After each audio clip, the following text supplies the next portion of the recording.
Guys, welcome back to ಆಕೆ fashion studio. Okay, ಇವಾಗ ನಿಮ್ಮೆಲ್ಲರ ಬ್ಯೂಟಿಫುಲ್ ಕೇಳ್ತಾ ಇದ್ದಂತಹ ಬ್ಯೂಟಿಫುಲ್ ಕಲರ್ ಕಾಂಬಿನೇಷನ್ ಸ್ಯಾರಿ ಬಂದಿದೆ. ಪ್ರೀಮಿಯಂ ಕ್ರೇಪಲ್ಲಿ ಸೂಪರ್ ಆಗಿರೋ ಕಲೆಕ್ಷನ್ ನೋಡಿ. ಪಿಂಕಿಗೆ ಸೆಂಟ್ರಲ್ಲಿ orange colour. So last time ನಾನೊಂದು ವಿಡಿಯೋ ಹಾಕಿದ್ದೆ, ರಾಮ ಗ್ರೀನಿಗೆ ಸೆಂಟ್ರಲ್ಲಿ ಬ್ಲೂ ಕಲರ್ ಕಾಂಬಿನೇಷನಲ್ಲಿ. ಇದು ಬಂದು ಇನ್ನೊಂದು ಕಲರು ಮಸ್ತಿದೆ. ಕ್ವಾಲಿಟಿ ವೈಸು ಅಷ್ಟೇ ತುಂಬ ಚೆನ್ನಾಗಿದೆ ಗೈಸ್. ಓಕೆ, ಸೊ ಆರಾಮಾಗಿ ನೀವು ಬುಕ್ಕಿಂಗ್ ಮಾಡ್ಕೊಳ್ಬೋದು. ಯಾವ್ದಾದ್ರು ಫಂಕ್ಷನ್ಸ್ಗೂ ಆರಾಮಾಗಿ, ಮದುವೆ ಫಂಕ್ಷನ್ಸ್ಗೂ ಅಂತ ನೀವು ಆರಾಮಾಗಿ ಉಟ್ಕೊಬೋದು. ಪ್ಯೂರ್ ಕ್ರೇಪ್ಗೆ ತಲೆ ಮೇಲೆ ಓಡ್ದಂಗೆ ಇದೆ ಇದು. ಈ crepe premium crepe, semi crepe. Okay, ಇದರಲ್ಲಿ ಬಂದು ನಾನು ಆಲ್ಮೋಸ್ಟ್ ಒಂದು 3 ಕಲರ್ ಮಾಡಿಸಿದ್ದು. ಒಂದೊಂದೇ ಕಲರ್ ಬಂದಂಗೆ ನಾನು ಒಂದೊಂದೇ ಸೆಟ್ನ ಅಂದರೆ ಕಲರ್ ಕಾಂಬಿನೇಷನ್ನ ನಾನು ನಿಮಗೆ ಒಂದೊಂದೇ ವಿಡಿಯೋದಲ್ಲಿ ತೋರಿಸ್ತಾ ಇದ್ದೀನಿ. ಇಲ್ಲಾಂದರೆ ನಿಮಗೂ ಕೂಡ ಕನ್ಫ್ಯೂಸ್ ಆಗಿಬಿಡುತ್ತೆ.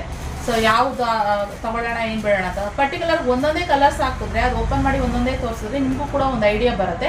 ಸೊ ಆದ್ದರಿಂದ ನಾನು ಈ ಥರ ಒಂದೊಂದೇ ವಿಡಿಯೋ ಹಾಕ್ತಾ ಇರೋದು. ಸೊ ಇದು ಓಪನ್ ಮಾಡಿ ತೋರಿಸ್ತೀನಿ. ಓಪನ್ ಮಾಡಿ ನೋಡಿದ್ರೆ ಈ ರೀತಿ ಬರುತ್ತೆ. So beautiful collection. ಸೆಂಟ್ರಲ್ಲಿ ನಿಮಗೆ ಈ ಥರ ಗೋಲ್ಡನ್ ಜರಿ ವೀವಿಂಗಲ್ಲಿ, ಆ ಕಡೆ 2D ಪ್ಯಾಟರ್ನ್ ಇದು.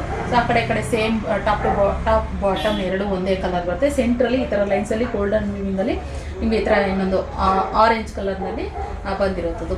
ಪಿಂಕಿಗೆ ಆರೆಂಜ್ ಕಲರ್ ಸುಮಾರು ಜನ ಕೇಳ್ತಾ ಇದ್ರಲ್ಲ, ಸೊ ಆದ್ದರಿಂದ ಇದನ್ನು ಮಾಡಿ ಈ ಕಾನ್ಸೆಪ್ಟಲ್ಲಿ ನಾನು ಇದೇ ಫಸ್ಟ್ ಟೈಮ್ ಮಾಡಿರೋದು. ಈ ಥರ ಕಾನ್ಸೆಪ್ಟಲ್ಲಿ ಇದೇ ಫಸ್ಟ್ ಟೈಮ್ ಮಾಡಿರೋದು. ಸೊ ಆದ್ದರಿಂದ ಓಕೆ, ಇನ್ನು ಪಲ್ಲು ನೋಡೋದಾದ್ರೆ ಈ ರೀತಿ ಬರುತ್ತೆ ನೋಡಿ. ಈ ರೀತಿ ಪಲ್ಲು ಇರುವಂಥದ್ದು, ಬ್ಲೌಸ್ ಇರುವಂಥದ್ದು ಈ ರೀತಿ ಪಿಂಕ್ ಕಲರ್ ಬರುತ್ತೆ. ಯಾವಾಗಲೂ ನಿಮಗೆ ಬಾರ್ಡರ್ ಕಲರ್ ಯಾವುದಿರುತ್ತೋ ಅದು ಬ್ಲೌಸ್ ಬರುತ್ತೆ. So beautiful collection, premium quality ಆಗಿರೋದ್ರಿಂದ ನೀವು ಆರಾಮಾಗಿ ಬೈ ಮಾಡ್ಬೋದು ಗೈಸ್. ಕ್ಯಾಶ್ ಆನ್ ಡೆಲಿವರಿ ಇರೋದಿಲ್ಲ, ಆನ್ಲೈನ್ ಪೇಮೆಂಟ್, ಹಾಗೆ ಎಕ್ಸ್ಚೇಂಜ್ ಆಪ್ಷನ್ ಕೂಡ ಇರೋದಿಲ್ಲ. ಡ್ಯಾಮೇಜ್ ಇದ್ದರೆ ಮಾತ್ರ ಇದು. ಹಾಗೆ ಕೆಲವೊಂದು ಟೈಮು ಈ ಡೈಯಿಂಗ್ ಮಾರ್ಕ್ಸ್ಗಳು ಇರ್ತವೆ ಕೆಲವೊಂದು, ಅದು ಪ್ಯೂರ್ ಕ್ರೇಪಲ್ಲೇ ಡೈಯಿಂಗ್ ಮಾರ್ಕ್ಸ್ಗಳು ಬರುತ್ತೆ. ಇನ್ನು ಸೆಮಿ ಕ್ರೇಪಲ್ಲಿ ಬರ್ದಲೇ ಇರುತ್ತಾ. ಸೊ ಅದು ಮಿಸ್ಟೇಕ್ಗಳು ಇದ್ದೇ ಇರುತ್ತೆ. ಅದಕ್ಕೋಸ್ಕರ ನಾವು ಎಕ್ಸ್ಚೇಂಜ್ ಮಾಡ್ಕೊಳ್ಳೋದಿಲ್ಲ. ಡ್ಯಾಮೇಜ್ ಇದ್ದರೆ ಮಾತ್ರ ಎಕ್ಸ್ಚೇಂಜ್ ಮಾಡ್ಕೊಳ್ಳೋದು ಗೈಸ್.